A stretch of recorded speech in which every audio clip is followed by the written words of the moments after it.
Hey folks, we're sponsored today by LegalZoom. Starting your dream business can be one of the proudest moments of your life. So take the proper steps to make sure everything is legally protected.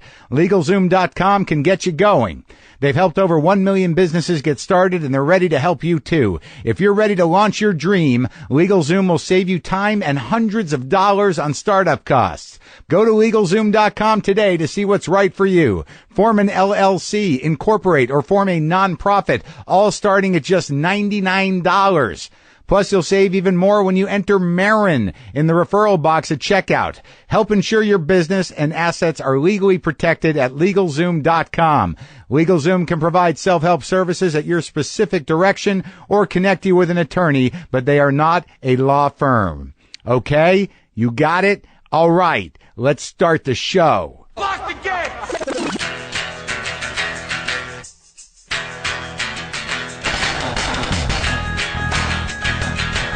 All right, let's do this. How are you, what the fuckers, what the fuck buddies, what the fuck sticks, what the fucking ears, what the fuckaholics, what the fuckadelics, what the fuckleberry fins? Few things right out of the gate. What I want to tell you, if you live in the LA area or you want to make a trip, I will be at the Ice House this Sunday. That's the 13th at 7 o'clock p.m. With the lovely Dean Del Rey. The authentically rock and roll Dean Del Rey and myself will be at the Ice House. October 13th, that's in Pasadena, California. Down the street from me. If you'd like to come do that, we'd love to have you. That show has sold out before. It's not sold out now, I don't think, but if you want to come. I know that Walking Dead premieres that night. I get it. I understand. But you can record it. It'll be fun, man. I'm very thrilled that people are digging the special Thinky Pain.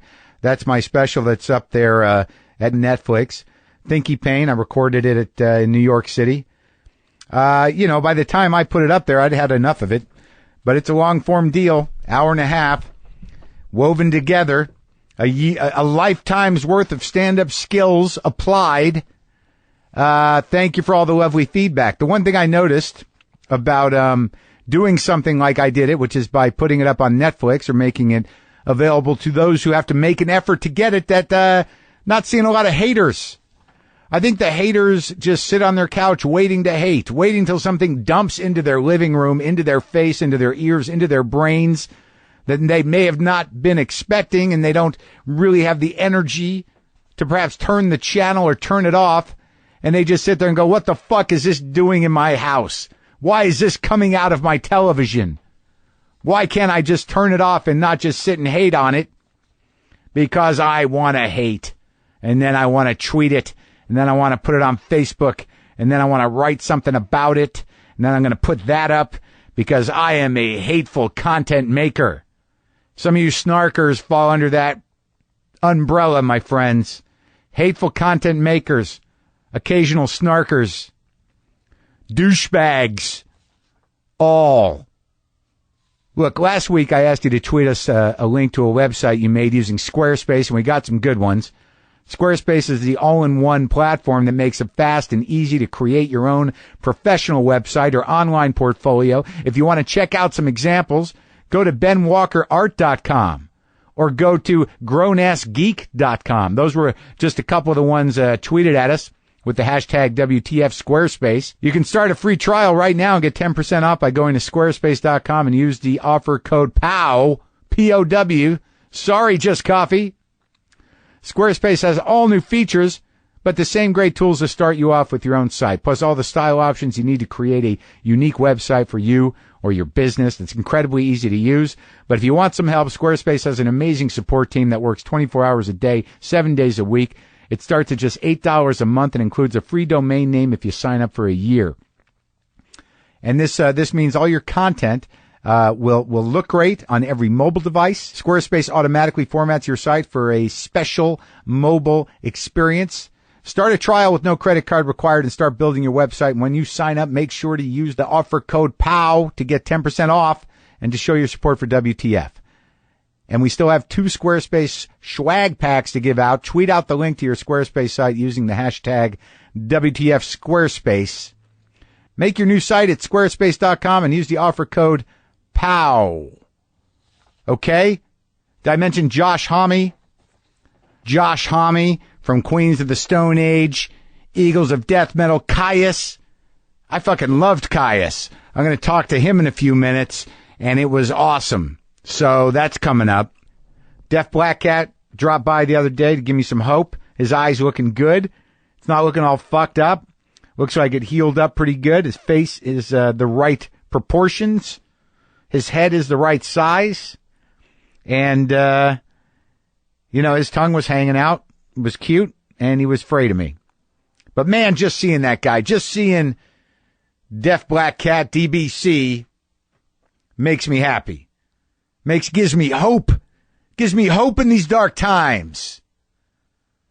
Creativity must be the life preserver for darkness.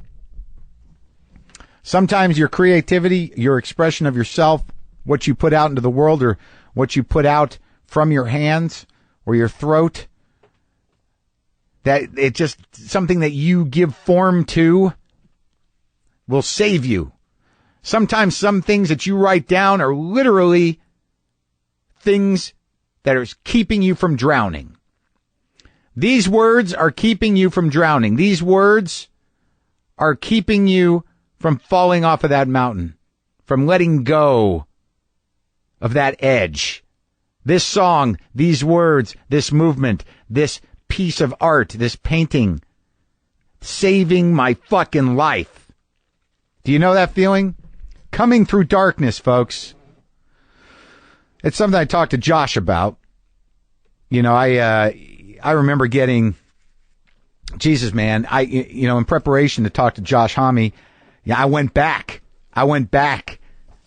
to a studio apartment on Avenue B between 1st and 2nd in Alphabet City. Probably 1991 or 92. I don't know. I'd have to check those dates. What would it have been? No, it's probably 89. Probably 89 or 90. Up there with a stereo on the floor. Just a table, one chair that I got cheap, a red table, shitty chair, small bookshelf, a bed, a futon frame that I for some reason put a lot of money into. That was the only thing I paid for, was this almost obnoxious, almost gaudy sort of wood, like almost handmade-y looking wood futon frame. Kind of hippie-ish. Futons in general. Man, I'm glad that's over. You remember futons? Are they still around? Futons were the shit. I remember there was a point there where they tried to tell us they were better than beds. And we fucking believe that? Are you fucking kidding me? There would be all these different angles on futons. This one's got 2 pieces of foam in it, surrounded by cotton. It's like, it's just a bag stuffed with fluffy, with different densities that you put on the floor. Once you start elevating those futons off the floor and buying that bullshit, then there's this whole racket of well, you got to sleep on it for a while so it conforms to you, or it sort of pats down and becomes a little denser. It's a mat. It's a glorified mat. It's a bag of cotton. Man, I'm glad those days are behind me. I apologize for those of you who are still believing the futon experience. They used to get so nasty, man. They just became sponges for goo, sponges for discharge, sponges for sweat. It was just gross, man. Things would live in there. I'm not sure. There was probably new microbes and bacteria created within futons, some sort of weird, strange, cotton tide pool business that mixes with your sweat and maybe some blood and some pee and some cum, that kind of soaks into the cotton and takes form, man. Takes form. It becomes an egg sac of these little cotton mutants. That's what a futon is. Darkness, man. Caius. That's what I was getting at. Caius. Some dude had sent me the Caius CD when I was living there on Avenue B in Alphabet City. Constant racket. Constant Japanese, motorcycle scooters. Constant heroin traffic going on just below my window. Garbage cans banging. Nothing worse than living on a drug corner, man. The conversations just sort of like over nothing. Hey, man, I told you that was my shirt. Why do you got my shirt? Shut up, man. It's my shirt. Fuck you. I'm taking it. Fuck you. Give me my shirt. Ow, ow. 3:30 a.m. Drug corners.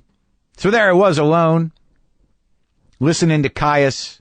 The reason I remembered is one time there's something about being alone. I don't do well alone, really.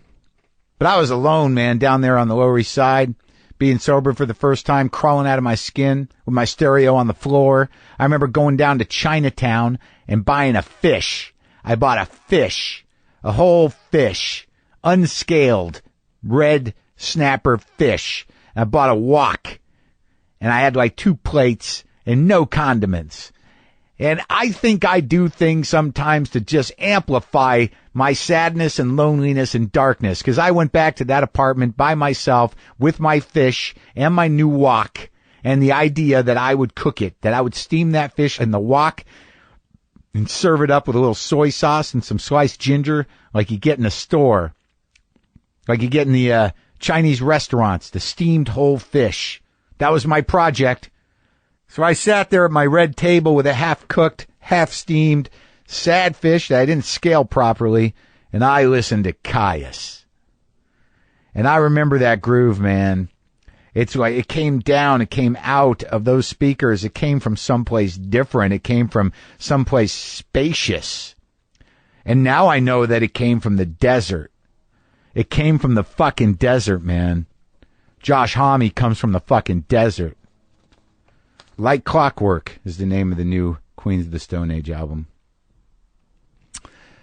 Sometimes you got an itch deep up inside yous, and you might need to scratch it and turn the juice out. What? AdamandEve.com. That's what I'm talking about. Sometimes when you're in a dark hole, you got to fill your holes. That's all I'm saying, all right? Sometimes you need lube to do that. Sometimes you need another person to do that. Sometimes that other person needs to be wearing something that you want in your hole or something to keep you from getting things in your hole that'll make more holes. You dig what I'm saying? Am I making sense to you, hole people? AdamandEve.com. Enter WTF at the checkout. I'll get you 50% off almost any item. A free bonus gift, 3 free DVDs, free shipping. AdamandEve.com. Enter WTF at the checkout.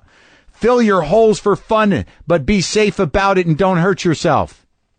Let's talk to Josh Homme of Queens of the Stone Age, Caius, Eagles of Death Metal, and many other projects. Fucking dude is solid. Great talk. Strap in.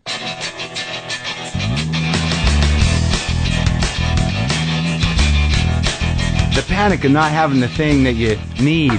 Especially that. Oh, yeah, fuck me. And sometimes with these nicotine lozenges, it's like when I did blow, you know, the sort of panic for the bindle. Yeah.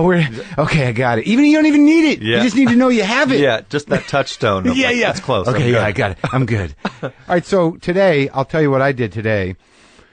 Like, I don't know what you put in your head today, but you walked into my house and I listened to the first two and a half ZZ Top albums. I listened to one side of Fire Hoses, Raging Full On, and I listened to some of your songs from your new record. Okay, yeah. Now, there seems to be, am I mistaken in that there is some, perhaps some ZZ Top? I know there's some ZZ Top in your drive shaft, in your engine. Yeah. Fire Hose?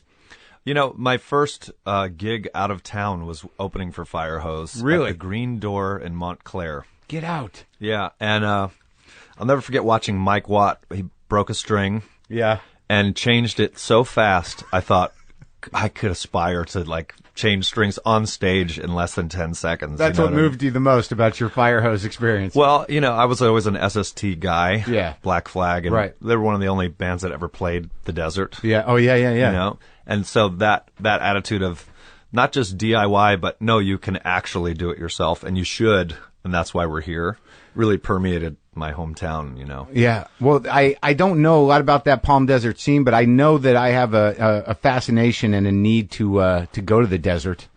I feel that. It's a great place to sort of, your cell phone doesn't work and you're stranded. And when you look at someone that has a mullet of epic proportions and, you know, missing teeth like, you know, the tweaker teeth like, and you sort of... You're talking about now. Like you go there now. Yeah. No, now. This is not a dated thing. No, this is now. But it's sort of, you feel good. Yeah. You know? Well, there's sort of a weird kind of healthy emaciation that goes on out there. Yeah. People's skin gets all leathery. Yeah. Their eyes their eyes fade a little bit. They almost become reptilian. Yeah, they sink back a little bit. Right. Yeah. And when you go out to the desert, you're like, that guy's got to know something. Well, and it's true too, because the desert's about economy, like the wisdom of economy, you know, like it's too hot to do certain things, so you need to be ready. You need to know. You just have to sit still until the need to pounce happens. What bugs hurt, you know? That one coming towards me is bad. Well, there's one called a salpigid. Really? And what does that look like? It looks like a giant white ant. Oh, and it my gets God. about palm size. And Yeah. It won't hurt you, but it's so aggressive that, you know, and they come out as soon as you see lizards, everything else is coming out, right? So lizards are a great. I think that's in the Bible. It is actually. Moses came down with a bunch of lizards.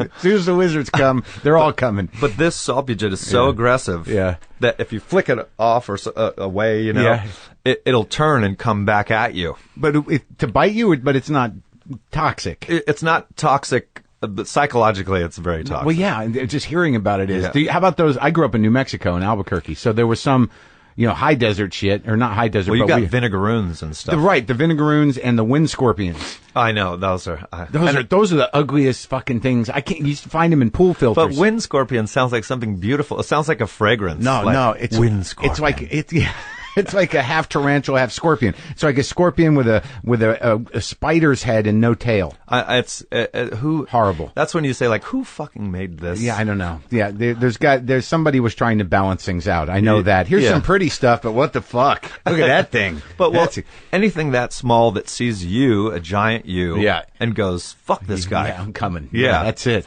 When you grew up, though, in you spent your whole life there early on? Yeah. So you grew up in Palm Desert, which is like near Desert Hot Springs, near Joshua Tree, right? Yeah, I mean, they're all, to me, they're all the same. They're separated by a stoplight. It's right. You know, you don't feel any like sort of socioeconomical, like, we're here now. But you got to feel that in Palm Springs on some level. Well, you do. I mean, on a resort level, I guess. Well, the greatest thing that really happened in the last 30 years to Palm Springs is that the gays have taken over. Yeah. And as they do, the yards get great. Everything gets nicer. The film festival happens. And everyone's like in good shape. Yeah, gotta look good. It gets beautiful. Oh, that's nice. You know? Yeah. And then just a few miles away, guys with missing teeth. Well, someone's got to hold up the edge. Be on the margin. There has to be a margin to the desert. There's an area of by Desert Hot Springs called Sky Valley, which sounds so beautiful. Right. And it's where lots of the labs used to be. Back in what, the 70s or in the 80s? In the 80s. Yeah. And, you'd be watching the news as a kid and be like, there's a house fire in Sky Valley. And you're like, that's not really a house fire. It's more like a science. Bill Nye, the meth guy. There's a guy in there with beakers making things. And we played out there a lot. And I'll never forget the first time we played. And music or as a child? Played music. Okay. Caius, my first band. But you play parties, and I'll never forget the first time I walked into the garage and this stinging air attacked my eyes and nostrils, and it was a little home garage lab with a party. At the party? Yeah. So the police come to break up a party and don't notice that in the garage. They're cooking meth. Were these like biker dudes, or like who was doing that back then? I mean, like someone with an ear-to-ear grin that could not be wiped away. Yeah, that's what we got more and more evil as time went on. Yeah, when you see someone buying all the cough medicine, which was legal back then. The Sudafed, the cold medicine. I'll never, as a kid, seeing that, and the pharmacist guy go, "Man, you must be sick." Yeah, like, I think I could be sick for a while. Yeah, I kind of am sick. It might go on for a bit. Bingo. Sickness. Well, I mean, I can't. So, how did when you guys played? I mean, I did a little reading about the whole generator party thing. Yeah. I mean, I have to. What effect do you see in your music or in your being? Did that have, like, waking up to that landscape every day? I mean, I grew up in the Southwest, but I know there were just you're just fucking kids and you're running around in cars and blasting music out. But too, there's not a lot to do in that desert environment, and so you really have to make your own fun and that fun is very simple. It's like skateboards or like 2 sticks and a rock. Yeah. It really, and it's not even a lot to break. Well, there's a bleakness too. Yeah, there's nothing to break. Yeah. Yourself. Slowly just take your time and break yourself down. Yeah, and and there's a bleakness there too that you understand. That never-ending that horizon line. It's forever. Yeah. And you see that. No trees and so, but I think it sort of builds up this, there's an awkward pride there of like, this is ours. This is our little rock, Yeah. And that bleakness makes you sort of enjoy the little things that are there. And you say, this is it. This is it. And so, but the music becomes, I would think that when you started doing those parties or playing out in that landscape, the music becomes monumental very quickly. It does. Well, it does. And there's because you're up against it. You're up against that landscape. Well, that backdrop is nuts. Yeah. Is beautiful. Right. Yeah. But also the influence of an LA doesn't exist because it just isn't there, Yeah. And so you really do, you get into some weird tangents just because there's no one to stop you or no culture to stop you. Infinity. Yeah. It just keeps going. Yeah. So when you were driving around, skateboarding or whatever the fuck you did as a kid, I mean, I know we were talking about ZZ Top briefly, but what was it that, kind of plowed into your brain initially? Aside from, I don't know when you started playing guitar, but what made you do it? Well, I wanted to play drums and as I understand it, no parent would ever buy their kids drums that Even out in the garage? You can't go out in the garage? Not really, no. Okay. It was like, I'll buy you a guitar, and if you're good in 5 years, maybe you could get a drum set. I was 9. Yeah. And, you get a $50 acoustic guitar. Like that? Was it like a K or a Harmony? Or yeah, it was a Seville. Oh yeah, okay. And which is even more nameless than a classical. Yeah, no, it was a steel string. It was honestly, it was too big for a 9-year-old. Yeah, Yeah. Even though I was a big kid, it was way too big. So it was like a cumbersome piece of wood. Yeah. But then I learned that you could just make your own stuff right away, and that became kind of everything. Yeah. And what about the bands? I mean, what was it? What was going on? When did you realize you wanted to rock, for lack of a better way to put it? There's a guy named Mario Lally that we call Boomer. Yeah. And he was the guy that, there was one generator, and he owned it. Mm-hmm. And he is this really benevolent, like, music can get bitter sometimes where everyone's better than you, and that sucks. And and he was really everything gets like that. Yeah, I mean, and he really fostered this like chase your own, make your own theme music sort of. Was he a musician or he just? Yeah, he is in a band now called Fatso Jetson. Oh yeah, right. Someone asked me to ask you about that. Yeah, and well, he was such an inspiration to me. He played differently than everyone. He sounded different. And my whole goal in all this is to be unheckleable. Right. You mean someone who no one could say like, you're doing so and so, or I've heard that before. Well, and or that even if someone like, he's unheckleable, this guy Boomer, and he was a big guy. He's since gotten skinny, but he was about 400 pounds, big guy, and he would close his eyes and play, and you could not like it, but you could never look at him and say, well, that's fake. Yeah, right. It's not real. Yeah, authentic. Yeah, and it's more like, if you don't like it, it's like, honey, grab your bag and let's go. Yeah, right, that's it. Yeah, that's the most you could do. You can't package him, can't put him in a box. Yeah. Can't dismiss the guy. That's it. You can't dismiss him. Yeah, right. You can not like him, but you really just have to walk away. That's right. That's it. There's no condescending that guy. Yeah, absolutely. And he was sort of, for all the kids, he was the guy. Well, yeah, and he really led by example, and I don't think he was consciously leading, which made it even better. Yeah. And he was, So he wasn't arrogant. He wasn't like a teacher. He was the opposite of that. He really just was encouraging. Mm-hmm. Played at his house. He would host parties too, and played at his house when I was 13 or 14 years old. And he was like, "Man, this is great. That's great. You got to keep going." Whether he believed that or not, I have no idea, but he really sort of pushed that sort of diversity too. He listened to like Deep Purple, Zappa, Black Flag. Right. It was all over the Motown. And he had all the records? Yeah, and he had all the posters on the wall, so you'd play his house and you'd say, "Who's Herb Albert? That's the greatest album cover I've ever seen." You have to have that guy, though. Yeah. Don't you, like, look back on your life? I mean, what are you, 40 now? Yeah, I just turned 40. Like, because I talk about that a lot. There's one defining, I mean, there's a few in your life, but that first one that makes you realize there's a bigger world out there. Yeah, beyond school. Yeah, and there's possibilities, and it's weird. Yeah. And this guy's okay with it, and I'm okay with that guy, so he must know something. Yeah, and it's made of clay, and you can sculpt your own... Yeah.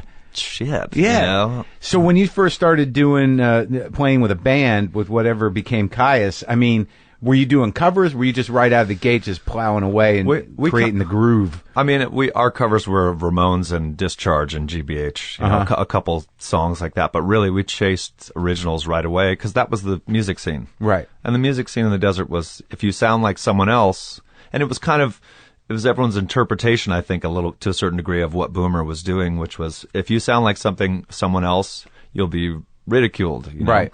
You can't draw. You can't even, like, I know in music. That's what I took from it. I think it's a great thing to take. But the weird thing is that with music, it seems like music references. Eventually, you're going to reference something. Sure. Because you got to figure it out. Yeah. But even, like, I remember someone gave me the second Caius album. What was that? 94 something? 92. Yeah, 92. Yeah, because I was living in New York, and my buddy was writing on music for, you know, out in the sticks somewhere. And he sends me that CD, and I'm like, "What the fuck is this?" Yeah, because it was almost like it had a kind of a muted, mystical push to it. Well, that was part of us trying to find what was us and amplify just that. You know? Right. Because if you sounded like someone else in the desert, because no one's paying for music, it's just free. The shows are just free. It's not right. You know, there's no music. It's not business. for pussy or drugs or fame. There's just nothing of that there. You know, it was pure. Yeah, it really was pure. You know, it was very pure. And if someone doesn't like you, instead of booing you, they do nothing. So you end a song and go boom, and all you hear is it's the worst. All you hear is the desert. It's still the toughest crowd in the world. You know? Desert. Yeah, oh God, yeah. I love it for that, though. You go back? Do you live there still? We played. There's a place, the McCallum Theater, out there, and it was a place that would have that always there was no chance to ever play there, right? And you know, we played a benefit for, you know, just to donate stuff for locally, and so to play there was a real triumph, and had Fatso Jetson open up, and we just sort of, Boomer and I looked at each other like, oh, like, dude, we're where they have the sound of music. We've arrived. Literally, the sound of music. It was just there last week. Yeah. So that's well. All right. Well, so you go through this period where. With Caius, I mean, because I listened to the records. Like I was a little uptight about making sure that I was on the pulse of your evolution somehow. Yeah. That I could wrap my brain around it. So I got a fucking brain full of your shit today. Yeah. Oh, good. Yeah. No, it is good. Now, before I go, crash course. I mean, I knew the records, and I like that Caius record had a pretty big effect on me because at that time, all that shit was happening. Sub Pop was starting to happen. Everything was fucking changing. Yeah, and little scenes were occurring. Right, and I was already 30. Yeah. And like I thought I was pretty grounded musically, but then all this shit started coming in. Dinosaur Jr. And all that. It was just like, what is happening? Yeah, yeah. So you're on the tail or in the middle of that. And before we go further though, like what is the desert scene now? I mean, all those guys you start out with, and I know there's a lot of them, and I can't say that I know their names, but I mean, are they all still at it? Are you guys friends in the big picture for the most part? Boomer is definitely still at it. Yeah. He lives in Pasadena now, and right down the street here. Yeah, and he's still, to me, he was always a few years ahead of his time, and it's the commercial downside of walking point is that. You sort of expose people to something, but don't maybe get the recognition for it that you deserve. Yeah, believe me. There's 1,000 podcasts that have just. They're doing really good too. Sure, yeah, they're great. Yeah, that's what you got to say. I was just happy to help out. Yeah, as long as I could be the step that. Yeah. I always wonder. It takes a big person to be that guy and not be bitter. Because like behind every genius, there's a guy saying he stole that shit from me. Exactly. And he fucking did. He did. He fucking did. And he knows he did, but he'll never admit it because he can't. That son of a bitch. Yeah, fuck him.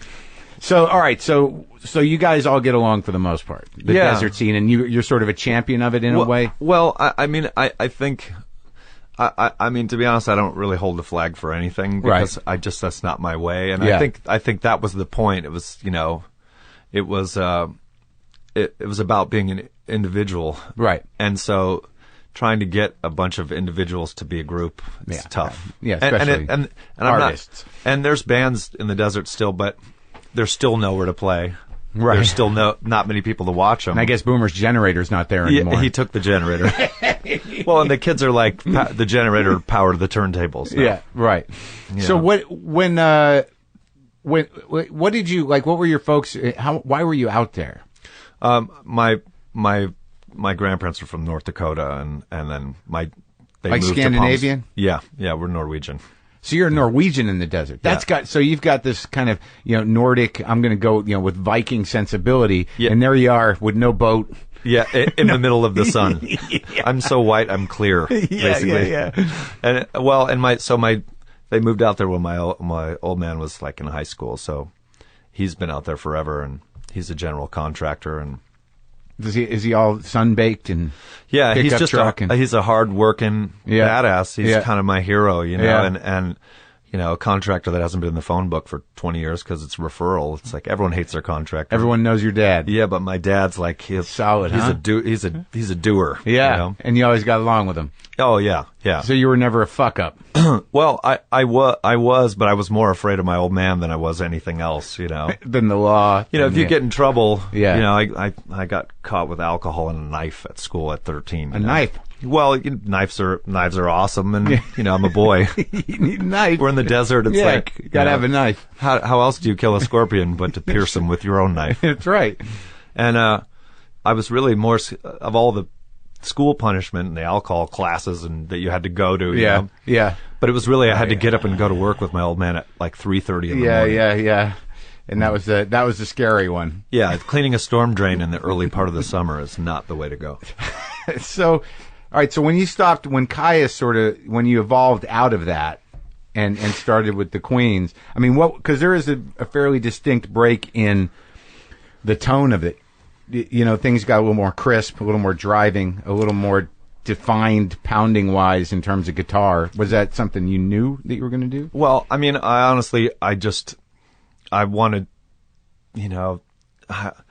we grew up playing parties. I grew up playing parties, and and parties have girls at them. Yeah.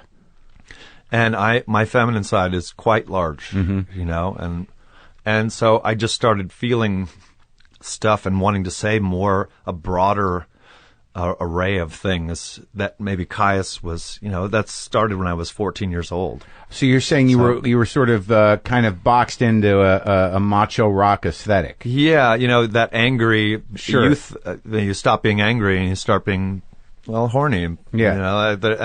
And you start reading books and traveling a little bit, and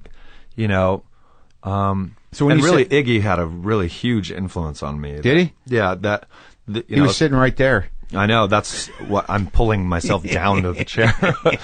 Will that rub off on me? Yeah, definitely. I think it has already. But Lust for Life and The Idiot, those two records changed my life. Right. Because, all right, when you say feminine side, you just mean your sensitive side in a way, or that you sort of wanted to get through the anger and kind of, connect with something that was a little closer to your heart. Well, I mean, anger's great to have in your tank to get you started, but it's awful there to run on just anger alone as a gasoline. Right. And generally, when you have that anger in you, you can tap it anytime. Yeah, it's easily touchable. It's right there when you need a sensitive touch. Yeah. Yeah. But you start to realize the more vulnerable you are musically, the better it gets, and the more useful cathartic tool it is. And and it's just better when you just let it go and don't be penned in by what you think someone else might like. And Iggy sort of spoke to that in you? Well, Iggy always had this sort of, just lyrically, songs like The Passenger or Sweet 16 or Neighborhood Threat. Or, night clubbing. Even. Crazy. There was sort of a kind of like, what is this guy fucking? Exactly. So loose where it's like, I'm I'm beyond the constraints of whatever you just thought. On all levels. Yeah. Sexuality, Yeah. song-wise, performance-wise. You're like, you don't even know where to put that guy in your brain. Yeah, it's just beyond you. Right. So it's just beyond you. And it remains that way with that guy. He still is that way. It's still like, I just cut myself and my dick is out. Yeah, Hi, how are you? Are you okay? Yeah, is it cool? Are you cool? okay? Yeah, He's are asking you okay? Can I sit here like this? Yeah, is that cool? What is that? It's just an otherworldly thing that he really has that just totally speaks to me, because it's also that notion of, like, we don't work at a bank, and so let's get loose. Yeah. You know? Let's push it. Yeah. And we can define whatever the hell we want. Yeah, you can't know what too far is until you go too far. You don't know where the line is until you cross it. Right. Know? So that was what happened when you left Caius. Yeah, I literally heard those records towards the end of Caius, and that was the straw that broke the camel's back. Not even the Stooges. It was those Iggy records. That's what I heard first. Well, yeah, Lust for Life it's a monster record, and both of those records are incredible. Yeah, well, also what I came to sort of understand is that people hated the Stooges too when it came. They spawned 1,000 bands. Yeah. But they never got understood till about 3 years ago. He defied everybody. He defied everybody to like him. Yeah. And it was, I dare you. Come on, what are you going to do with this? Mm-hmm. And those of us who sort of got on board with it. I mean, the Stooges, in retrospect, were just a great rock and roll band. But Iggy as a being, like with Lust, I interviewed Hunt Sales. Yeah, I jammed with Hunt. We tried him out as the drummer for Queens at one point. Yeah. How was that? We let's just say I drove him downtown a couple times. Yeah. But you know what he said that was really amazing, that I'll never forget is, he said, we were looking for a drummer and we're jamming with Hunt Sales, and he said, good drummer, good band, but great drummer, classic band. And it's so true. That's so true. It's so true. He's a trip, man. Yeah, he's a trip. Yeah, he's on and off the stuff. And I haven't put that interview up, but I was sort of obsessed with the guy. Yeah. But primarily because, him and his brother were a great rhythm section, but Tony, but they're Soupy's kids. And there's part of me that's like, your dad's Soupy Sales. That's got to be interesting. Yeah, but what a way to get out of the shadow. Well, yeah. It's like the rhythm section that parties. But when you talk to him, he, they weren't that attached. Yeah. Like his dad took off when he was like 17 and he was just wandering around New York, hanging out at Electric Ladyland Studios and Manny's Music. Sure. Yeah. So like his whole riff is a different thing. Yeah. But that one drum beat, just the opening of Lust for Life, I mean, that's fucking monumental. Which I heard, I don't know if it's true, but I heard they were watching George of the Jungle because they're in Berlin. And it's like boom, boom, boom, boom, boom, boom, boom, boom, boom, and then it's dum, dum, dum, dum. Oh man! And here I thought it was just some sort of like Bo Diddley riff, but no, it's George of the Jungle. That's what I don't know if that's true, but I'm holding on to that as if it were, because that makes me so happy. Yeah. So when you were putting together that band, because I don't know anything about this, and because I'm not a band guy. I got some guitars. Epiphone just sent me that thing. I got lucky, and I got a couple guitars, and I play here. But I don't know band dynamics, and like the Queens seems to be notorious for an ever-evolving sort of lineup. Well, what the hell causes problems? Well, honestly, I think you should sort of, I always say, if you expect anything from music, you expect too much. Yeah. You need to play it because you love it, and not be so. From my perspective, I can't be overly careerist about it. You know, and If you make a song that someone loves, it certainly doesn't mean that you are worthy of someone else's love. You know what I mean? Well, there must be a constant misunderstanding. It is. There's two bubbles. There's the bubble of the fan and the bubble of the band, and they're kind of concentric circles. They have a little overlap there, right? But they really shouldn't pop each other's bubbles. You know, because I sort of believe you need to be on your knees at the altar of rock. Not the fan. Yeah, and of rock. Yeah, right. And I feel like you have to. I don't know. Maybe it's my dad too. That's just like you got to work. Right. Work and bleed for it. Right. I think that's why Iggy speaks to me too. Right. If you need to bleed, it should be you that does the wound, not anyone else. Right. You know. Uh-huh. And that if you should go way out on the edge like that, and and if whatever happens is necessary to make the music right. You know?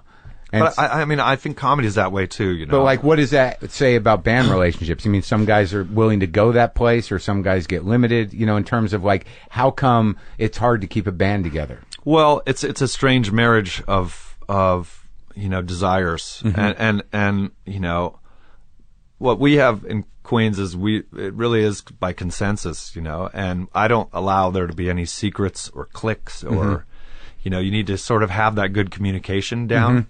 Because the worst thing you could ever have in a band is role envy. Like the bass player wants to be the drummer wants to be the singer. Yeah, right. And the worst thing you could have is passive aggressive undercurrent, current, you know, happening, because it just eats away. A band really needs to be like a gang, right? And that gang needs to be proud of itself, right? And sort of that's the only flag I'm willing to carry is for my band, right?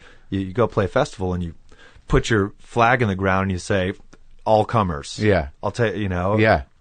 And you need to be proud of that. And there can't be this passive aggressive undercurrent. Like somebody stealing, you know, kind of stealing stage in order to, you know, sort of like show their own dissatisfaction with the band or that. Well, and just you need to be honest about your desires for a band to work. Right.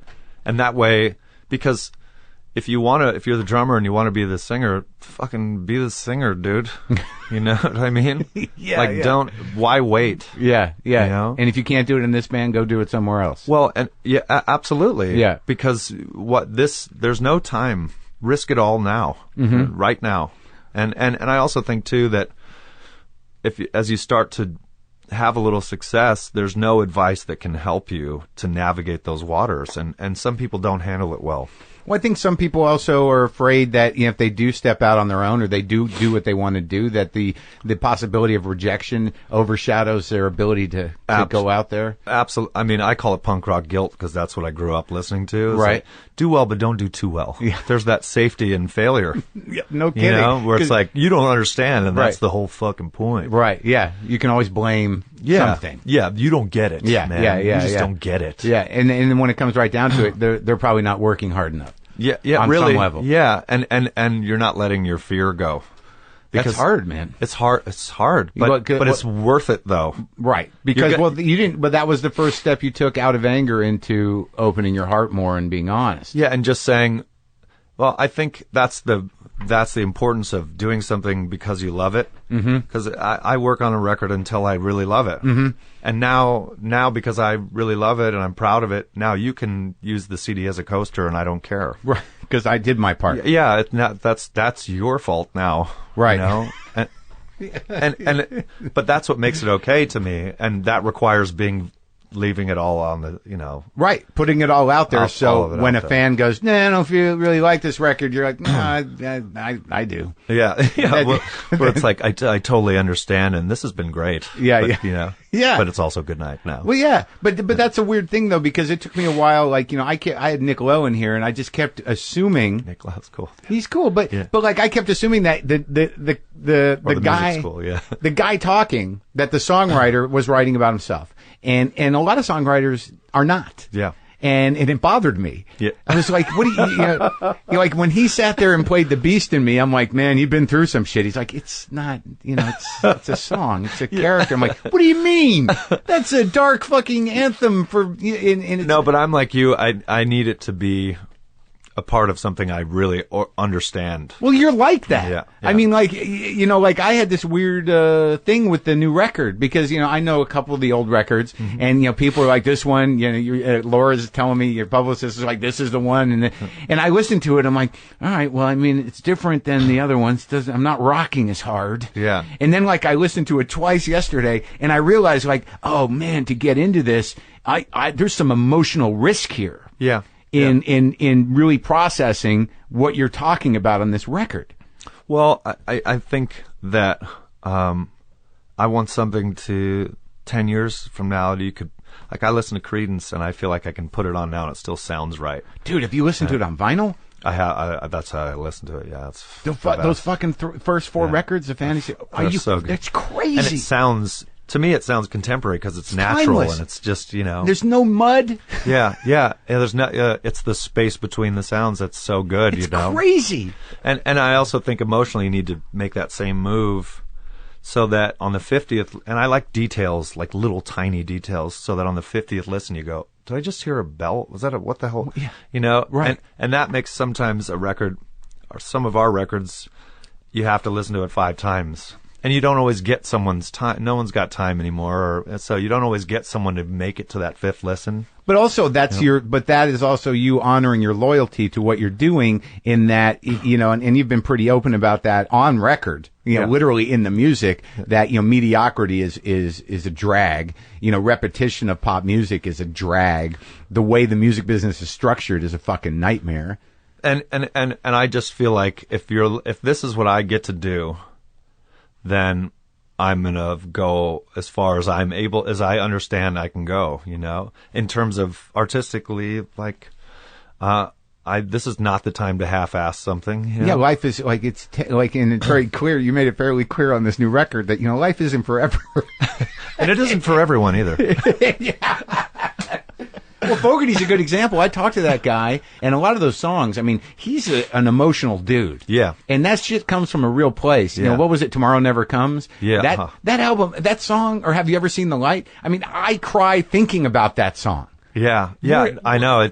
But isn't that what it's for? Yeah. It's to save you in those moments, and it's to sit next to you and go, man, I get it. Yeah. Yeah. Not even it's going to be all right. Right. It's not always going to be all right. No, most of the time it's not. You're just pretending it is. Sometimes you just need something to emotionally light 2 smokes and hand you one. Yeah, right. And have one with you. Yeah, you know what I mean? We're both in the foxhole. Yeah, this isn't going well. Yeah. But together it's not good, you know? Yeah. Well, I mean, what you're talking about too, in terms of like, you seem, I don't know you, but I don't know Dave either. But I talked to Grohl, and he's a guy that, I mean, you've worked with him. Can I say, I was stoked for him when he came on this show. He was so excited. Because, I told him, like, you need to listen to this podcast, like, you know, about 2 years ago. Right. And I was like, it gets to the heart of it, and it talks real things and blah, blah, blah. Yeah. And so when he was going to come on, he's like, dude, I'm going on. I said, and I totally worked him up. It was, yeah. But he's such a, he's a guy that, musically, I mean, he sat and played drums in one of the biggest bands ever. Yeah. And then just sort of like, I gotta play guitar. Yeah. But he was able to make that transition, and nobody really thought twice about it because he's awesome, right? Well, they did actually, you know, as I recall. Yeah, what do I know? You would know better. Well, he was the drummer of Nirvana. Yeah. And, you know, when he recorded that first record all by himself, played everything. And I think at first when he said, here, I got these songs, that it was kind of like, yeah, in just one sec, though. Yeah. You know, I mean, I know it was in Nirvana, but it was also like... Is there any way we can make Nirvana work without him, without Kurt? Yeah, but you're the drummer, so if you just hold on one sec. Right. And you're the, like, 4th drummer of Nirvana. You know, and I mean, so in a songwriting perspective, I think... He did have some hurdles, and then you put on that first record and you're like, oh, that's some badass shit. Yeah, right. And also with you guys too, that I realize, you know, coming from, and I think you do too, but like somehow or another, from a pop music, from growing up with even popular rock music, that like on this record, there's some part of everybody, I think, that craves hooks. And if you want to fight hooks, you're doing it on purpose. Yeah. Because you're like, well, that's easy. Yeah. But like, when I was listening even to the new record, it's like, oh, there it is. Yeah. I need hooks. Yeah. You know, yeah. I need it to be like a fucking bait shop where there's hooks everywhere, because dissonance or just that stuff gets old quickly to me. We do a little bit of that. You put it in there somewhere. Yeah, but it needs to be... It needs to be dissonance wrapped around a hook. Sure. You know? But I was just listening to ZZ Top because, you know, I decided to. And then you came in and said, like, I love this fucking record. I mean, even if you listen to those blues grooves, I mean, a lot of those songs were not unlike, you know, Caius in that, you know, they just kept going. Yeah. And it was just driven by, you know, weird orchestration of licks. Yeah. But one great lick you could repeat forever. Oh, sure. Yeah. So if it is a hook, it's like, just go ahead and set that thing over and over, you know. Why not? Yeah. Yeah. What were you saying about the drum sound of ZZ Top? Well, it's such a great drum sound. The early stuff. Yeah. It's this tight, dry, sort of vacuous, beautiful sound. Yeah. And so I've used it as a sonic reference when I'm in the studio. of what to chase after for years. Really? Yeah. Yeah, I love. And all when that you stuff. played with Billy, what was that like? That was, I mean, for me, that was one of the huge moments of my career. Was like and really at the time he really hadn't jammed with many outsiders in years. Yeah. And luckily there were some people at his management that were into Queens and kind of said, no, you should try this. And that was on the Lullabies album. Yeah. On what's the song called?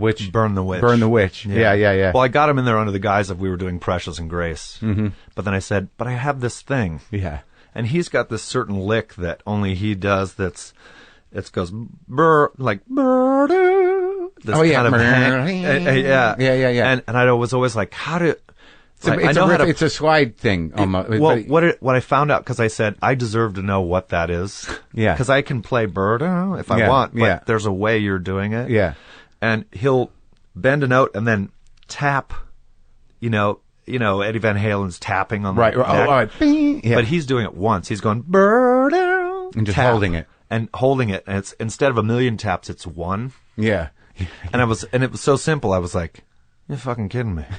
And it was so awesome. And when we were jamming together, actually, he was playing the lead on that song. Yeah. And he was playing this lead, and his beard gently, like, floated down and hit the strings and made this harmonic with his beard. Come on. Yeah, I swear, it's on film. Yeah.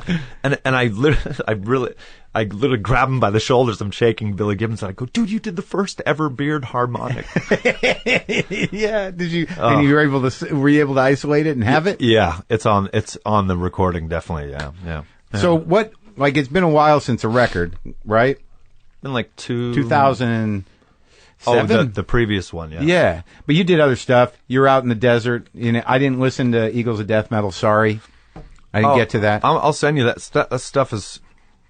I mean, I'm in that band, but I somehow, because I don't tour with the Eagles that much, I feel distant from it in that I feel like I can objectively say that shit is awesome. Yeah, it's like the Rolling Stones boogie. I'll send you some. God damn it, I couldn't get to everything. God damn it. No, but this I think you would dig it. Looking at your room and your record collection, and I know that you're going to dig that band. Yeah, because it's on vinyl. Yeah, I'll send you some. The singer, who I affectionately call Boots Electric. Yeah. Because he rollerblades, and that's a long story. But he's got this glorious mustache that he's had since high school. And he's just a strange guy. Was he a desert guy? Yeah, oh yeah. We went to high school together. Every name? decade a mustache comes along. Oh yeah, and this that's decade the one. That's his. Jesse Hughes is his name. You don't seem to have a lot of trouble surrendering stage a bit. Yeah, I don't mind that at all. And in your partnering with like Lanigan and stuff, I mean, there's a democratic spirit about it. Well, I want to be part of something great, and I don't care if I have to make tea for it. It doesn't matter, and I don't care if it's an hour long and I'm 5 seconds of it. I don't care. Yeah, because I just want to be part of something that could be classic, and that's kind of it. Yeah. And other people are really great at shit, and everyone else should know that, Right. Like Lanigan is incredible. Great singer. And so if I'm doing something and I'm there and it makes it better in any way, then that's great. That's a great way to be. And I don't know that a lot of artists are able to do that. Well, because I feel the same way. The thing that happens if you're willing to sort of surrender to that process is that a lot of great opportunities happen where it's just impossible to say no. Right. Well, if you don't let your pride get in the way. Yeah, and I really think that I'm sort of a fatalist, but I think you kind of enact your own fate by those decisions you make sort of precede you, Oh, absolutely. And if you're a douchebag, it'll come back at you. Yeah, like the douche door knocks you in the face later. Absolutely, yeah. You're going to get hit you end up with the nozzle in your face. The douche nozzle. And the water pouring over you. But you hope it's water. Yeah, you. Yeah. And yeah, so that's why I don't mind being any part of a collaboration, and also that's the only way I can learn anything because I'm not trained. I don't. I'm not a trained musician. Yeah, but sure you are. I mean, does that really matter after a certain point? I mean, if you put if you put the hours in, I mean, you're a trained musician. Yeah. I mean, it's like, you sit there and you watch, I had Jay Mascis in here, and it's like, where the fuck does that guitar sound come from? Yeah, he's great. Yeah, and you're the same. I mean, you listen to, your signature sort of style. It's defined. It's honed. It's confident. You're trained. Yeah, yeah. Well, I think you want someone to know it's you within about 3 seconds, But I'm such a comedy guy too. I feel like it's the exact same, like, when I was 9, I saw George Carlin on accident, and at the Desert Inn. My dad and my grandparents and my brother, and I was like, they my took dad, you? yeah, like, well, George Carlin's funny, right? Kids can come. Yeah, we'd have never swore in front of my mom or my grandparents, and went and see George Carlin, and it changed my life. That obsession with words and and the fucking man. Yeah, sure. Where it's like they're definitely lying to Catholics and the cultism. Oh, so he blew your mind? He fucking blew my mind. How old were you? 9. Yeah, the same year I started playing guitar. So it all worked. Everything was working out. Yeah, the desert. 9 was a big Carlin. year for me. Yeah, you had a guitar. You fucking Guitarlin. Yeah, my next band. That'd be a good name for That's actually not bad. Yeah. I actually own all the websites for that. So okay, you're copywriting it right now as we speak. So that's interesting. So that he pulled the veil away, and his obsession with words too, and I sort of just got like, it's important to know how to communicate that way, and it doesn't matter if it's that bit where he's like, Mr. Carlin, get on the plane. Fuck you, I'm getting in the plane. Yeah. Leave that for the daredevils. Yeah, you're like, oh my God, that's right. Well, that notion that people are using rhetoric to fuck with you all the time. All the time. And don't let them do that. Well, I think that, a lot of your songwriting strips that shit away. Yeah, I think I hate organized groups of any size over 3 people. Yeah. a band. Yeah, basically. Yeah. Touche, you asshole. Yeah, I get it. Yeah. Yeah. But so when I listen to R-rated or even the huge album, Songs for the Deaf and stuff, is that there is a fighting spirit and there is sort of some, I do get, for some reason I got the sense, now talking to you I don't get that sense at all, but like what I make up about people, and I think a lot of people do, especially musicians, because there's an image involved, there's a sound involved, there's songwriting involved. You decide who that guy is based on what he's putting out there. Sure. And I thought you were like going to be this aggressive, troubled, fighting fucking guy. No, I really think I like to make people happy, but I like to poke people more than I like to make. But there was never a point where post Caius that the anger and the pain of it all, or that you never had a profound sort of relationship with substance. What? Well, I mean, our band. I know that my band is notorious for sort of partying and stuff like that over the years, and with Lanigan and Nick Oliveri and myself, there's like we've been thrown out of places publicly, Yeah. And that starts to precede you. You're right. But I think we always had this thing where you have to deserve to party. Mm-hmm. So I've always been about like, You telling me you have to fight for your right to party? Yeah, definitely. And I'm saying like, if you're going to stay up for 4 days, make records for those 4 days. Okay, all right. That's what I always was do. That's what I would do. As long as it's work. Yeah, then how bad is it really? Really, yeah. Because on day 3, we nailed that thing. Yeah, we finally got it. Yeah. We're not going home till this is done, day 9. 9's a long run. I've done it. Oh, my God. Yeah, I've done it. You're fucking, you can't I'm from even... the desert. Yeah, so, okay. Yeah. So, you're brought up with it in the air. Yeah, this tooth isn't missing for no reason at all. That's a rough one, though, because, that shit, if we're talking about that shit, and if we're being cagey about it for whatever reason, you will lose your mind. I know, it's eventually the odds drop to 0, and I guess I've never wanted to be a slave to anything. Yeah. But I definitely wanted to, like, sit on the slave cart for a while, Or push it. Yeah, I mean, I'm the same way. It's sort of like, how far out can I go? Yeah, and someone's got to make it through. Why shouldn't it be you? That's what I've always thought. That fighting spirit has taken a lot of people down. Yeah, I know. But wouldn't it be great to pass them as they fall and still be going? Sure. Sure. If you want to be that guy, the smiling guy. The shards of teeth with your smile so hard. Patches of hair missing. Well, but I also, I like that loose atmosphere. You know, I like the wildness of that. Yeah. And there's a certain freedom in, I like to fuck with things, and to me that's the most punk rock thing you could do is infiltrate and destroy and be kind of a little bit of a mess. I guess I romanticized that being a mess is okay. Well, no, I did too. Yeah. I mean, I think it's driven by it. There's that weird mixture between, the weird thing is that a lot of people say like, well, when you do drugs, the idea that drugs, will open your creativity, that's sort of a myth. It's not really. No, it's not a myth. It's like, but I wrote, not to quote myself, but I did write, that's first to giveth and then it taketh away. Eventually, you're not driving anymore and you're just sitting shotgun. That's right. And you've lost your mind and it's possessed. Yeah. And you're being, instead of like saying, I'm going to do something to this, you're just being taken on some ride by someone else. Oh, yeah. And you have no choice. Else. Yeah. You just have need to stay on it. Yeah. And also, I got a great family and I've always been like, I don't want to have to be that guy that's like, I need to go to rehab again. Yeah.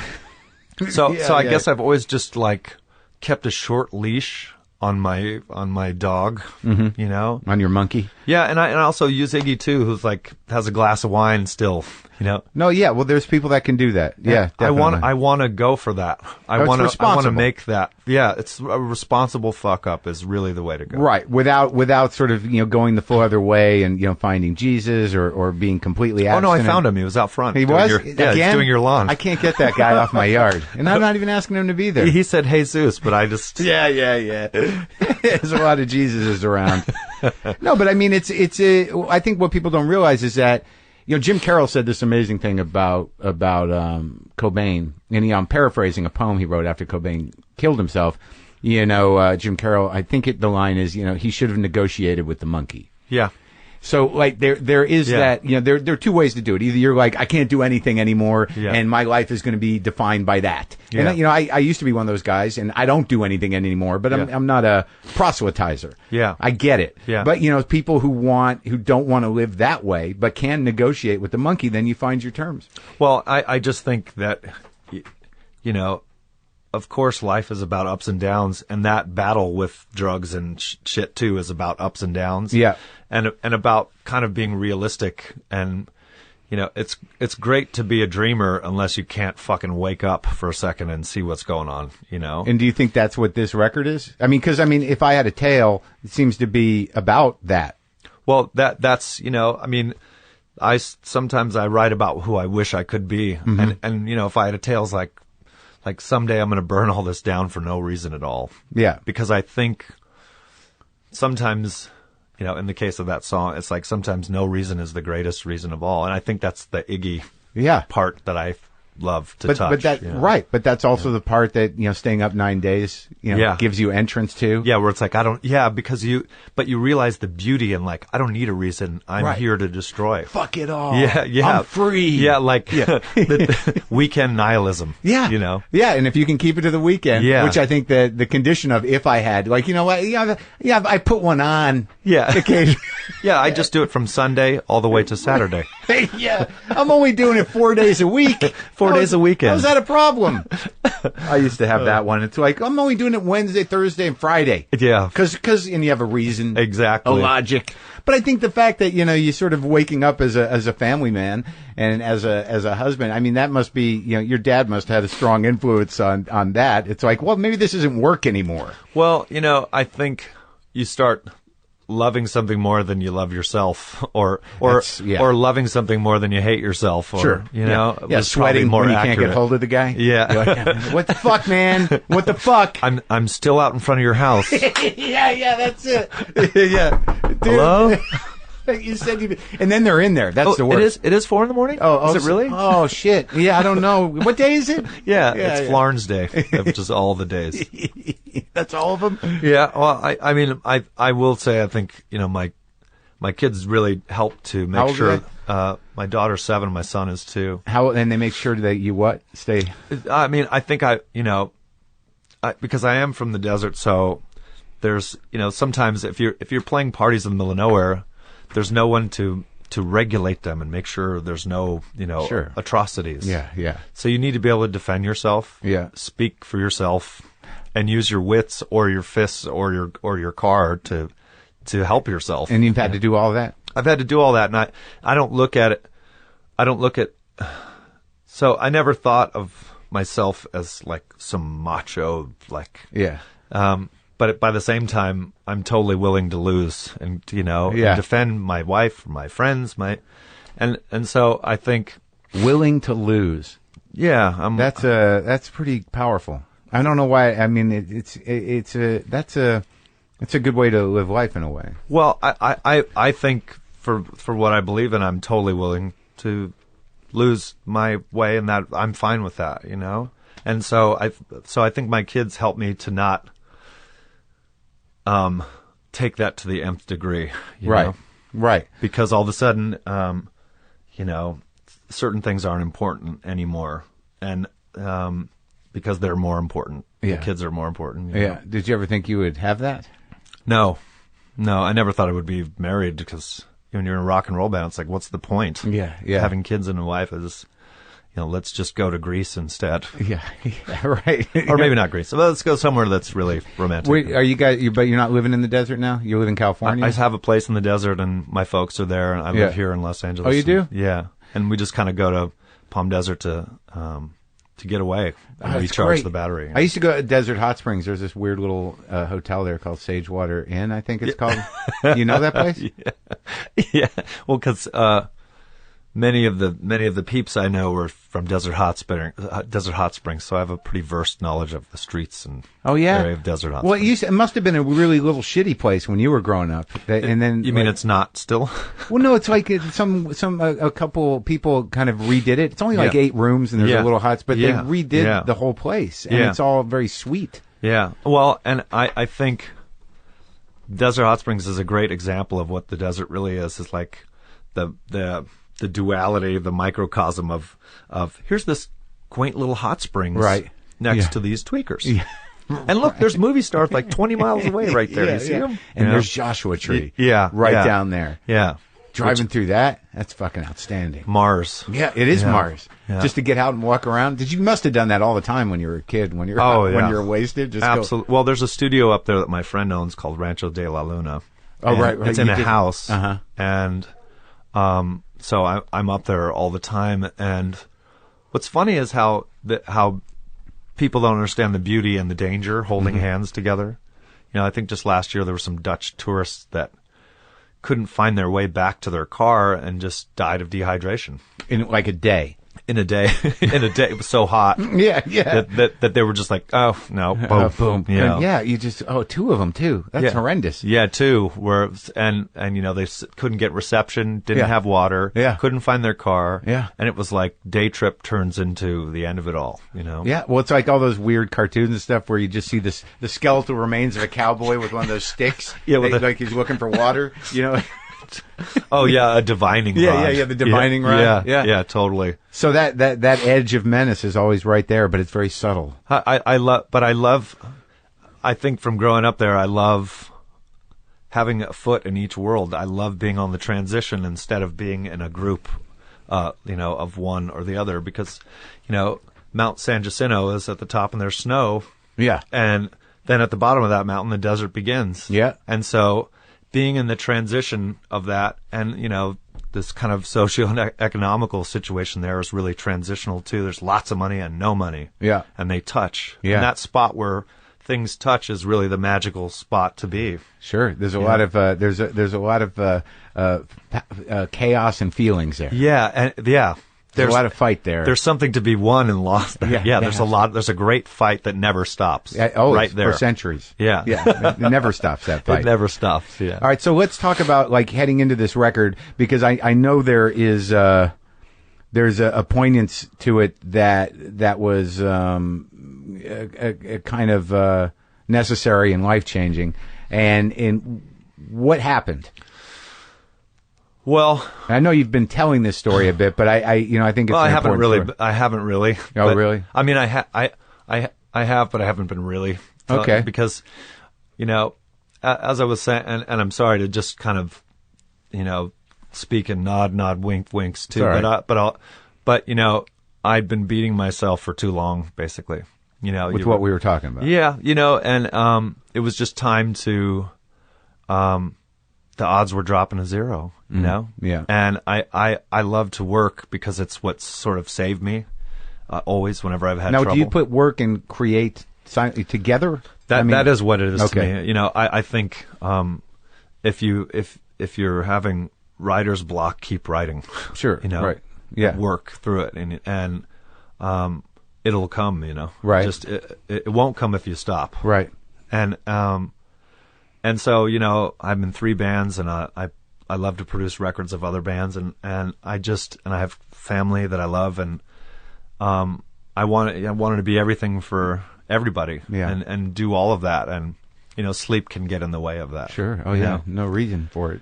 And so I think I just really beat myself until I got really sick. Yeah. And then needed surgery. To because it's physically manifesting itself. Like how? Well, I'll just say it actually for the first time that's yeah. But I got this MRSA, which is an antibiotic resistant staph. Yeah. I know another guy that had that. Yeah, and I couldn't shake it because my immune system was so destroyed. Yeah. And people die of that all the time. They do. In fact, down the hall, someone died of it while I was in the hospital, and I was like, oh no, what have I done? Right. And then, when I was having surgery to try to fix it, they lost me trying to get the oxygen tube down my throat and reoxygenate my blood, Yeah. So I kind of choked to death and oh my God. You weren't awake? No, I was there was no tunnel, Right. Or there was traffic at the tunnel or something. But when I woke up, I knew something was wrong, I knew someone had hurt me, and really something was stolen from me, or I'd lost something because it took a couple of years to, I've always heard music in my head since I was a little kid, and I've just played at that. Yeah. And when I woke up this time, I heard nothing for a couple of years, and it affected me. Oh my God. They told you died. Yeah. My doctor was like, whoa, thought I was going to lose you there. I lost you. Oh shit! I thought you were going to stay lost, Yeah. And I knew I could feel in my body, Yeah. When you get defibrillated, you're being electrocuted. Adds recovery time. So you wake up, you feel like you've been beat up. Yeah, it feels like you've been in a car crash. Right. And then I was, kind of. Oh my God. Contagious and in bed for 4 months and can't hug your little kid. You can't do it. So your mind starts to play tricks on you. I'd never been knocked down isolated. that hard. Yeah. You're in your tower without the Rapunzel hair. Right. And were you picturing the vulnerability of being out and then having that sort of chaos around you, get the defibrillator, and I never considered that. I just knew that because I was so trapped in all these things kind of converged at once. It took all those rivers converging at once to stop me. Right. And then I was stopped cold. And you didn't hear it anymore. Yeah, and I was stuck in a room for 4 months, and I had to have these tubes in my leg, and I had to. It was painful, and then all of a sudden, after 2 months in bed, you go, I got two months left. How do I do this? And so it just. What it did was, it did the greatest thing it could ever do to me. It zeroed me. I had to start out. I was below zero. Yeah. I had to crawl back up to zero, and I'm really thankful for it because, I know what's important. Yeah.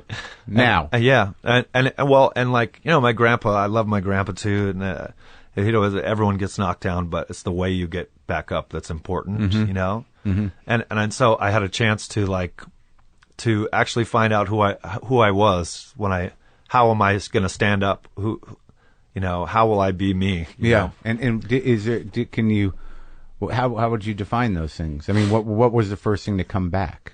I mean, and how long was this darkness? Well, It was a couple of years. Really? It took. I waited a long time for. As I said, I'm a bit of a fatalist. I feel like you need to watch for the road signs to what to do. And right. And I think I waited a long time. Like, tell me what to do. Were you speaking to anyone in particular? No. Were you reaching out for something? No. And I mean, I was kind of like, don't want to, when something tastes like shit, I don't want to say it tastes like shit, taste it. It's hard to share that sometimes. It's but easier God now. didn't come into play? No. Yeah. Really, one of the things that really helped me was transcendental meditation because there's no dogma. Yeah. There's no one's telling you anything. It's not even about you. Yeah. It's about realizing nothingness and oneness, Right, yeah. And about letting things be. That's a very desert thing. Yeah.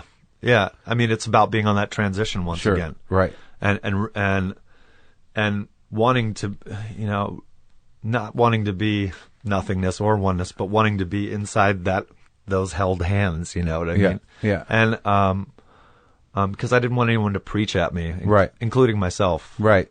So when did the sort of like the tears come of the revelation of who you were? When did you first get like a taste of that, where you're like, okay, I see the path? It took a while. I mean, I think I was really down in a hole for at least a year. Right. It was kind of like. Were you still recuperating? Were you still, or were you just like at home, like, why is Daddy sad? The physical scars heal quick. Yeah. Yeah. It's the mental ones that are tougher. And you weren't working?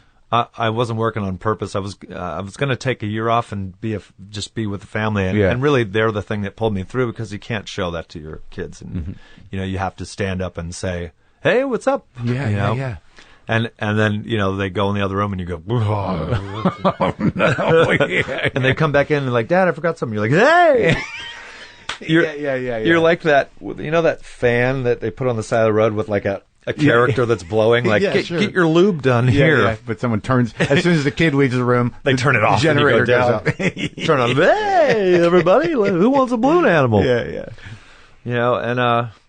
And it took a while, and, you do awful shit like feel sorry for yourself for a sec, and you realize that doesn't do much either. I think it's a hole. Yeah. And it really came down to the difference between waiting and going to work. The same thing, or that same situation for me. When you wait for something to happen, whatever happens to you is not up to you. Right.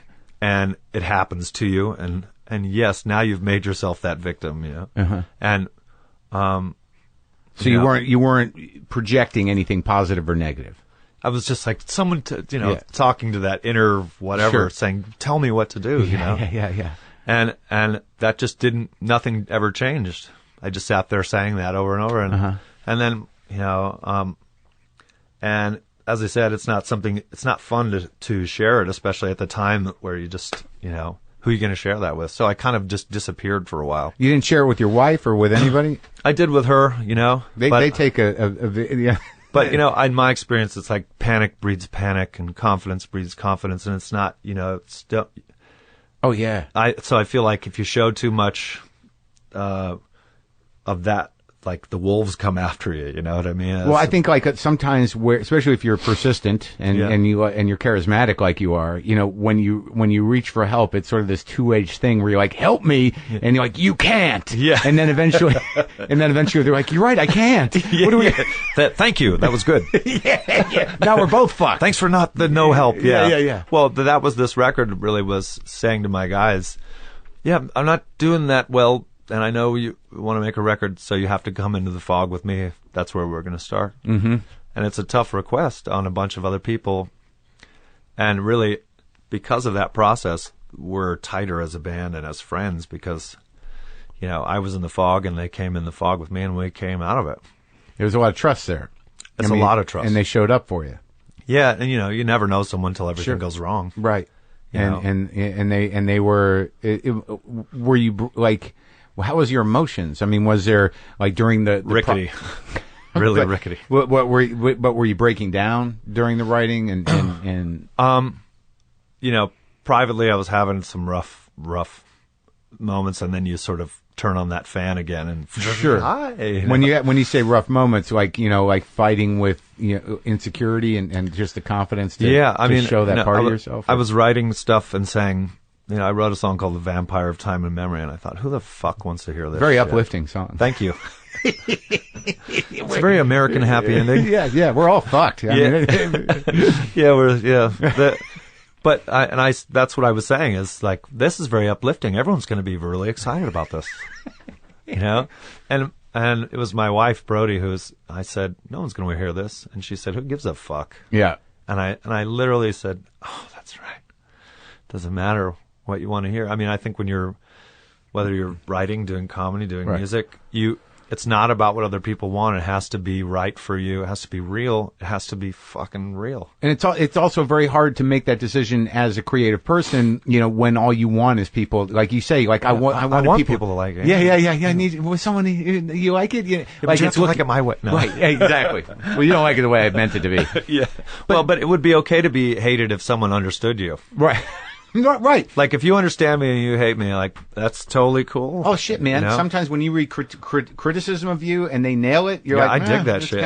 Okay. Bingo. Yeah. We'll keep that between us. Yeah. I'm not going to cop to that in public, but you kind of got me. Yeah. Well, I don't mind that at all. I mean, but that's a good song. I mean, it's a great song. I mean, they may be dark. I mean, there's a lot of edges to this thing. Yeah. There's a lot of, there's not.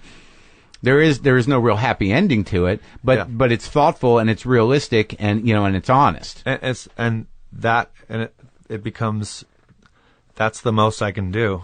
That's what I should be doing. Is I should be who I am, and I should try hard, and then it's all okay. Whatever happens is okay. But I think that's what's amazing is that, again, when you said when you left Caius, that that this idea of the feminine or the vulnerable was something you were after. Yeah. And it seemed that by no choice of your own, you were forced to take the next evolution in that. Yeah, I mean that's a direction that you go, right? I mean, sure, but it's a risky direction because in I think in the selfish mind and in the creative mind, if you show yourself even more, no matter how much you think you're doing it for you, if somebody doesn't like you when you're showing that, you've got to be ready. Yeah. Then they really don't like it. Well, yeah.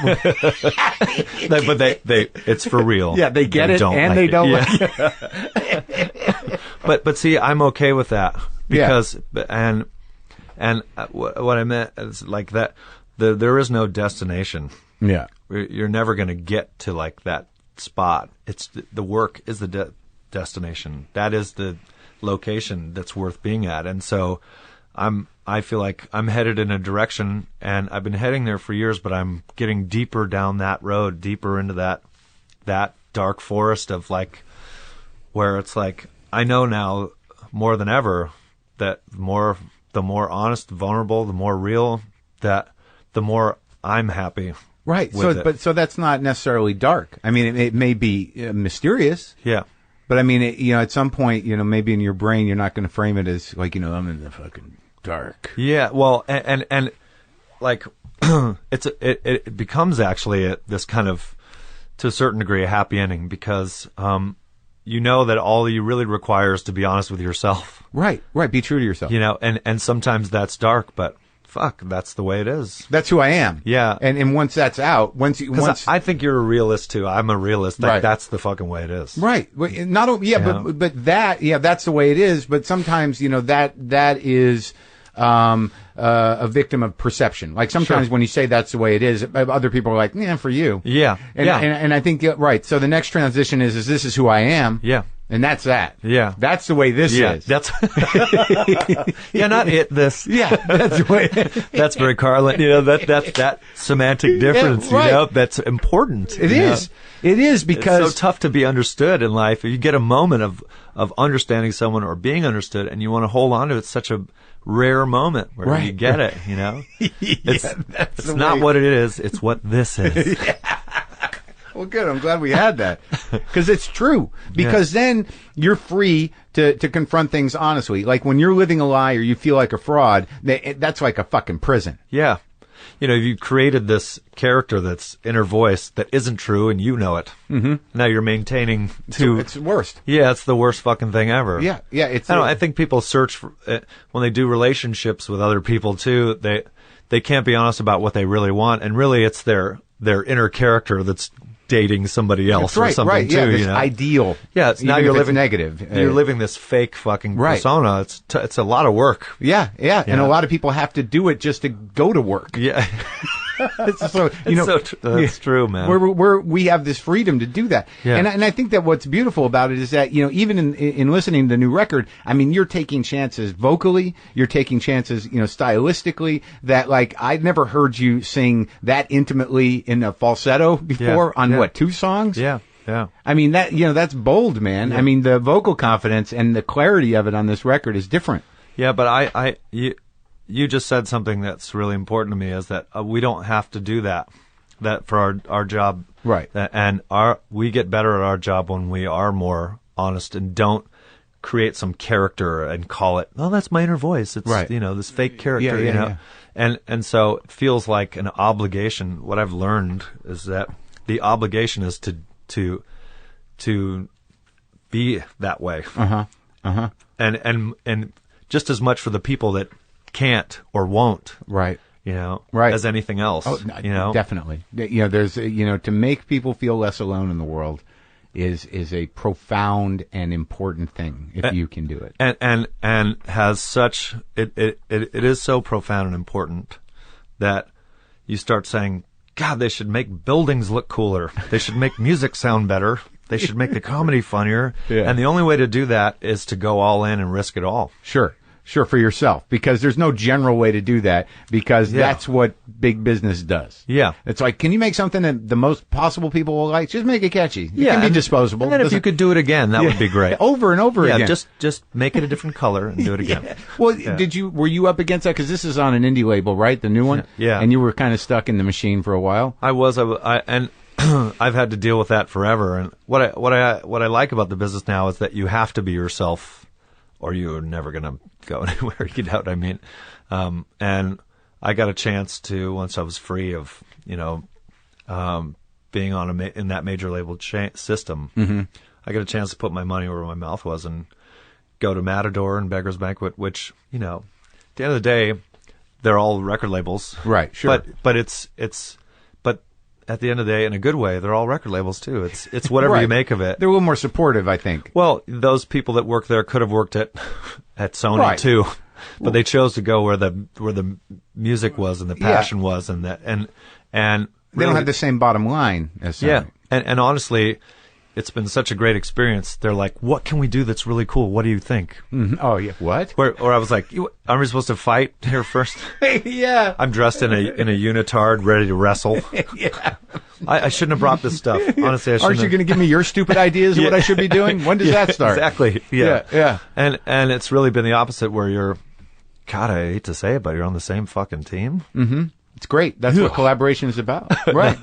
But, and because in a way it's like everyone needs a common enemy. It's almost like I'm so used to like the suits fighting against the man or the adults, as we call them. Sure. Yeah, no, that people have that in their brain. But now it's what the one fortunate thing about that whole business and all media and entertainment businesses just being shattered by access and people's ability to access is now all those people that were once, we know what's best. They're like, we don't really, they don't say it, but we have no idea. They're like, shit, we never knew. You thought we knew. Yeah. But that's what's great too, is that now you don't have to spend any time and energy on that fight. Yeah. I mean, you're a shining example of that. Yeah.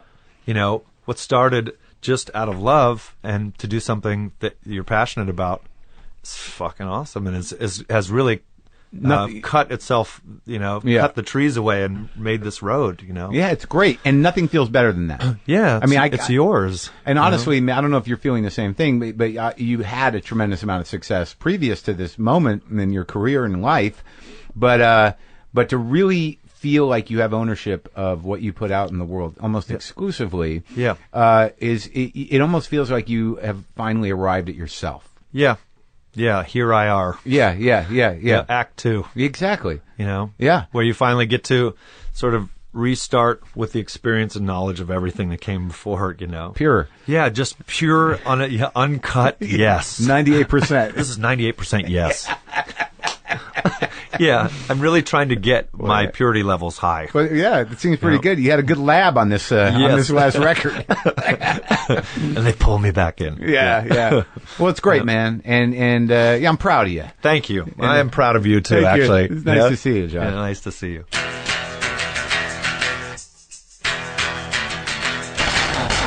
That's it. That's the show, my friends. Fucking solid dude. What a great time I had talking to him. Hope you enjoyed that. Go pick up that new record, Like Clockwork, if you haven't. It's beautiful. It's fucking beautiful. Listen to it 10 times. Do not pass judgment until you've listened to it 10 times. All right, don't let me forget this. Here we go. We're sponsored by Hulu Plus. Hulu Plus lets you watch thousands of hit TV shows and a selection of acclaimed movies on your television or on the go with your smartphone or tablet. All streaming in HD, people. It's not just classic shows and current network shows. It's also Hulu originals like The Awesomes, starring Seth Meyers. For only $7.99 a month, you can stream as many TV shows and movies as you want, wherever you want. Right now, you can try Hulu Plus for free for 2 weeks when you go to huluplus.com/WTF. That's huluplus.com/WTF. That's a special offer for you guys, for my listeners. Make sure you use huluplus.com/WTF so you get the extended free trial and they know we sent you. All right? So that's that with that. What else? This Sunday, October 13th, at the Ice House, me and Dean Del Rey will be doing the thing. Go to WTFpod.com for all your WTF Pod needs. Get the app. Folks, in the next few months, certainly by the beginning of next year, we're going to be adding a lot more premium content for premium app holders. Get that free app. Go to your favorite app store and get the WTF app. And for a few bucks, you can upgrade to premium and stream all of the content. All of it. That's 400 plus. Get that app. Go to WTFpod.com. Check out the merch. We're going to get more of those special hand-thrown mugs for you soon. Some new shirts coming soon. A lot of things happening. Be grateful. Yeah, who's that? Toby. Hold on. I gotta let you in. I'm recording. Hey, come on, man. I'm almost done. I'll be right there. I'm finishing up. Toby Huss is here. We got to do something. Boomer lives.